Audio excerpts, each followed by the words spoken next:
আপনার প্রোগ্রাম, এক এক প্রোগ্রামে দেখি লক্ষ লক্ষ মানুষ হয়, কিন্তু হেদায়েত হচ্ছে না। কারণ যিনি হেদায়েত করবেন সর্বপ্রথম ওনাকে কি হতে হবে? তাকওয়া অবলম্বন করতে হবে। ওনার অর্থর দিকে না, ওনাকে নিয়ত করতে হবে দাঈল আল্লাহ হিসাবে ওনার কাজটা করে যেতে হবে।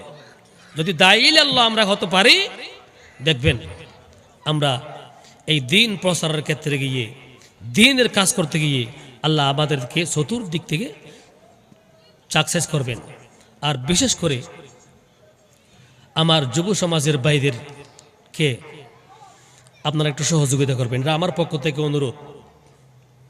এদেরকে আমি 4 বছর পর্যন্ত অনেক কষ্ট, অনেক ত্যাগ স্বীকার করে এত সুন্দর একটা প্রতিষ্ঠান, এটা কি আবাস করুন, এটা কি দ্বীনি প্রতিষ্ঠান। এখান থেকে দিন প্রচার হয়, দিনের দায়ী হয়। এখান থেকে কমপক্ষে একজন মানুষ যদি হেদায়েত হয়, হ্যাঁ, এটাই হবে যুবকদের জন্য নেজাত। সুবহানাল্লাহ।